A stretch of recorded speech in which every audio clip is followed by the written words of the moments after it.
Mesdames et messieurs, Bénin Dabaroutou, nous sommes dans la commune d'Abomey. Cette commune pleine d'histoire, cette commune historique avec beaucoup d'histoires à raconter, cette commune à visiter. Nous allons la découvrir avec le maire de la commune d'Abomey qui nous reçoit dans son somptueux bureau.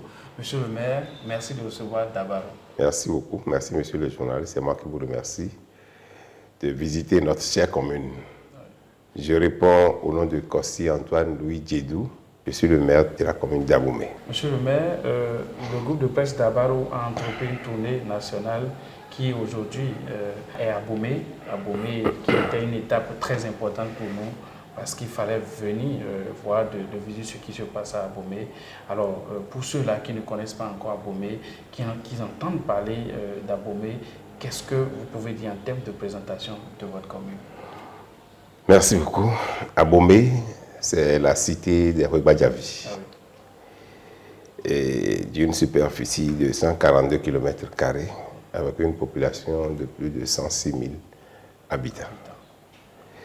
Répartis dans 7 arrondissements et 41 quartiers de villes et de villages. D'accord. Voilà. D'accord. D'accord, ce qui est bien clair en termes de la cité historique des Ouégbadjavi. Oui. Voilà, monsieur le maire. La réforme du secteur de la décentralisation a été mise en œuvre depuis 2022. Cette réforme qui a fait couler beaucoup d'encre et de salive dans le rang des populations, dans le rang des élus. Nous avons entendu des maires qui ont dit laissez-nous notre budget, des secrétaires exécutifs qui viennent désormais exercer une partie du pouvoir qui était dévolu aux maires. Dites-moi d'abord comment cette réforme est perçue par vous, l'autorité communale d'Abomey. Merci beaucoup. Pour vous dire la vérité, je fais partie des tout premiers maires qui avaient apprécié l'avènement de cette réforme. Ah bon? Oui. Oui, car ayant dirigé la commune pendant plus de 2 ans, oui, j'ai vu qu'une réforme était nécessaire. Et dès que la loi était sortie, effectivement, j'ai commencé par m'imprégner de la composition, enfin du contenu de la loi. Et j'ai vu que c'était vraiment la bienvenue. Et effectivement, elle est venue, oui, et nous avons commencé par la mettre en application. D'accord. Vous avez commencé par mettre en application cette réforme. Dites-nous, de vous, de votre position de maire, comment cette réforme est mise en œuvre aujourd'hui dans la commune d'Abomey? Effectivement, la mise en œuvre de cette réforme est effective dans la commune d'Abomey. Oui. Parce que les nouveaux organes sont installés. Oui. Donc, en dehors du maire et du conseil communal, il y a le conseil de supervision qui est mis en œuvre. Donc, vous êtes le président? Donc, je suis le président. Et il y a le secrétariat exécutif, oui, de la mairie. Oui. Donc, il est à noter aussi la création d'une commission permanente, qui est la commission de la coopération décentralisée et des relations avec les institutions, qui est une nouvelle commission prévue par la nouvelle loi. La nouvelle loi. Voilà. D'accord. Donc la mise en œuvre se passe très bien. Très bien. On a effectivement mis ça en œuvre. Oui. Oui. D'accord. Alors, il y a eu beaucoup de polémiques parce que nous savons avant, quand on veut être maire, c'est quelque part à cause du budget, parce qu'on gère un gros budget pour une commune, par exemple, comme Abomey, une très grande commune. C'est beaucoup de millions, sinon des milliards qu'il faut gérer, c'est des marchés qu'il faut passer. Et la réforme vient comme pour vous arracher un biberon de la bouche. Et ceux-là qui viennent désormais, à qui on remet le biberon, ce sont les secrétaires exécutifs. Ça fait qu'au début de la mise en œuvre de cette réforme, dans plusieurs communes, il y a eu beaucoup de problèmes. Il y a même eu des secrétaires exécutifs qui ont été relevés de leurs fonctions. Quel est le rapport que le maire d'Abomey entretient avec son secrétaire exécutif? Est-ce que c'est un rapport d'adversité ou c'est un rapport de complémentarité? Comment l'ambiance de travail est entre vous deux? Il faut d'abord reconnaître que la plupart des nouveaux cadres qui sont mis à la disposition de choses-là n'ont jamais fait travailler dans les mairies. Dans les mairies, oui. Oui, oui.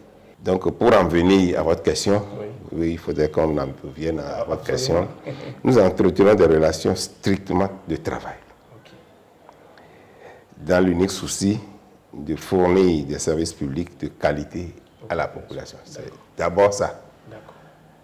Donc en dehors des budgets, tout ça là dont vous parlez, ce n'est pas l'essentiel. Qu'est-ce qu'il faut fournir, qu'est-ce qu'il faut apporter à la population, c'est ça qui est, ces conditions de ça. Je crois que c'est ce qui est important. Il est vrai que les relations de travail constituent un champ très large, qui nécessite, au-delà des dispositions légales, le développement d'aptitudes humaines et sociales pour l'atteinte des objectifs. Vu alors sous cet angle, il reste du chemin pour les nouveaux cadres en charge de faire fonctionner l'administration communale. Donc, vous pensez qu'il y a encore beaucoup de choses à faire et à pas faire? Voilà, des actions de formation. Ok, de formation. De chaque côté, à leur endroit, notamment pour ceux qui n'ont jamais pratiqué l'administration communale. Ce serait la bienvenue. Et je crois que c'est ce que l'État central a commencé, par l'intermédiaire. Il y a déjà des ateliers. Des ateliers qui ont commencé par être organisés, tout ça là, Quand je pense personnellement, ce que je pense personnellement, c'est que les attributions dévolues au maire par le Code de l'administration répondent aux soucis du législateur béninois de centrer beaucoup plus les interventions du maire sur les populations et l'attractivité du territoire. Donc en effet, je peux vous citer quand même les attributions du maire. Bon, en effet, le maire s'occupe désormais plus des questions liées aux aspects ci-après. La police administrative, notamment l'ordre public, qui sous-entend la sécurité, la salubrité et la tranquillité publique. Ensuite, l'accomplissement des actes de police judiciaire sous le contrôle des autorités judiciaires, bien sûr. Ensuite, la représentation de la commune devant les autorités centrales, départementales et les partenaires au développement. Donc ça veut dire que le maire demeure l'autorité politico-administrative. La première autorité administrative. Le maire reste toujours l'officier d'état civil. Il célèbre les mariages, il signe les actes civils. C'est l'élément fondamental pour pour les citoyens. Il y a la coopération décentralisée, bien sûr, comme je l'ai dit, la coopération décentralisée qui est le pilier de l'existence de la commune au plan sous-régional et international, qui reste une compétence du maire.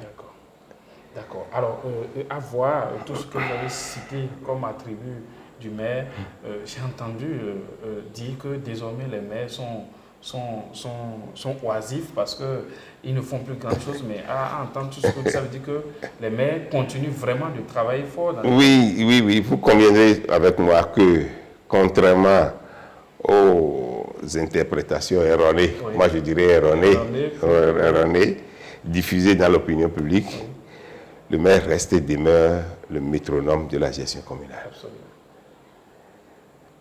Avec des attributions de responsabilité fortes en sa qualité de première autorité politico-administrative de la commune. Voilà. C'est très important. Il faut mettre un accent, la responsabilité politico-administrative de la commune. C'est le maire. Donc ça veut dire que le maire continue. Il continue. Donc, la question peut se poser de savoir comment le maire exerce toutes ses attributions au regard de la répartition des fonctions administratives et politiques. Le législateur y a apporté la réponse en prévoyant expressément que le maire s'appuie sur les services techniques compétents de l'administration communale pour exercer les attributions qui lui sont dévolues. Lorsque nous voyons désormais que tout est bien clair en termes de répartition des tâches, des pouvoirs, le maire sait désormais qu'est-ce qu'il doit faire pour que ça fonctionne. Le maire reste toujours l'autorité. Dites-moi, est-ce que, voilà, on peut se dire que d'ici un an, après le tâtonnement, quand tout le monde va se retrouver, la réforme a de beaux jours devant? Oui, comme je suis en train de le dire, la réforme a de beaux jours devant elle. Mais à quelques conditions, quand même près. Oui. Si, il y a encore des choses oui, il y a le reformatage du mental des nouveaux responsables, mis à la disposition des communes, afin qu'ils prennent conscience des spécificités du niveau local qui exige beaucoup plus de pragmatisme et de proximité plutôt que de la bureaucratie. Oui. D'accord. C'est là, c'est très que important. les nouveaux cadres doivent pouvoir être des agents de terrain, être proches de la population. D'abord être proche du maire, oui. puisque le maire a déjà fait assez d'expérience, enfin, avec la population oui. Et avec la gestion de la gestion communale avant que les autres n'arrivent. Il n'y a rien de nouveau sous ce soleil. Oui. Je crois qu'ils n'inventeront rien de ce qui était déjà fait. Absolument. Bon, donc, vu sur ce temps, il doit pouvoir être vraiment en collaboration avec le maire. Voilà. L'amélioration des conditions de travail et surtout du traitement salarial des fonctionnaires territoriaux qui souffrent le martyre. Il faut reconnaître ça. Au regard de l'écart énorme entre leur traitement et celui des nouveaux responsables. C'est vrai. C'est un point très important que vous soulevez. Et j'avoue que c'est pour la première fois depuis cette année que je vois cette attention particulière à l'endroit des agents. Oui. On avait quand même des chefs de service qui quand même faisaient quand même le travail. Bon, voilà que de nouveaux cadres sont arrivés, n'ayant jamais exercé dans l'administration communale, bon, sont quand même mieux payés que ceux qui étaient là. Et l'écart est grand. C'est il faut voir comment améliorer. Voilà. Pour ceux qui étaient là, même si ce n'est pas au niveau des nouveaux, mais il faut quand même... Tout le monde a c'est le même marché. Ah oui. C'est la parole d'un père de famille qui plaide dans l'endroit et au bénéfice de tout à fait, oui, c'est le même marché, oui. Merci beaucoup, monsieur le maire.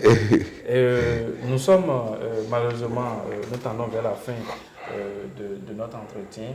Monsieur le maire, j'aimerais que vous dites un mot à l'endroit du groupe de presse d'Abaro pour cette initiative, à l'endroit de vos populations, à l'endroit du chef de l'État au besoin. Je voudrais remercier d'abord le chef de l'État pour sa vision de développement pour tout le pays et particulièrement pour les communes.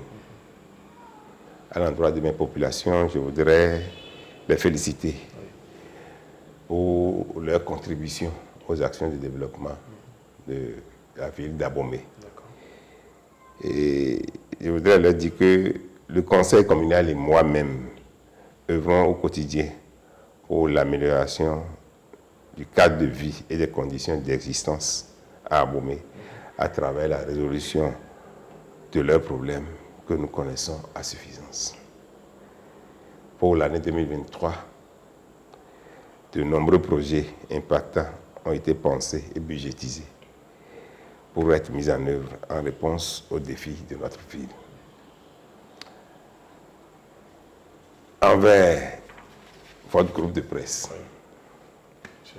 à tout le groupe de presse d'Abaro, je voudrais exprimer mon admiration pour le travail qui s'abat depuis quelques années dans l'univers médiatique béninois. Merci, monsieur le maire. Je suis personnellement des capsules, articles, reportages et actualités que vous diffusez, notamment à travers les réseaux sociaux, et qui me permettent d'être au courant en temps réel de l'actualité nationale et internationale. Merci, monsieur le maire. Je voudrais vous témoigner toute ma reconnaissance et vous encourager pour la suite dans cette même lancée. Je vous remercie. Merci, monsieur le maire. Ça nous va droit au cœur de savoir que le maire d'Abomey suit Dabaro TV, suit le quotidien Dabaro, suit tout ce que nous faisons. C'est ce que nous attendons de vous.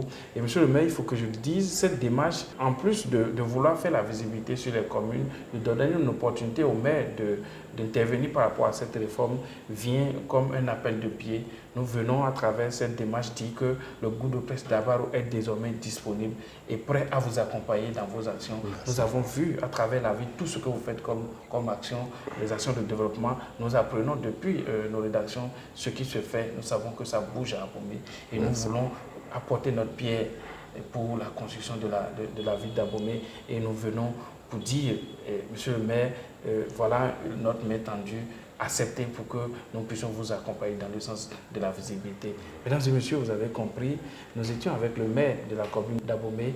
Avec lui, nous avons balayé la réforme du secteur de la décentralisation. Nous avons vu que c'est une réforme qui est porteuse de beaucoup d'espoir pour les populations, de beaucoup d'actions pour les populations. Et le maire d'Abomey était déjà acquise avant même le démarrage de cette mise en œuvre. Merci de nous avoir suivis. Bénin Dabartou, à la prochaine étape.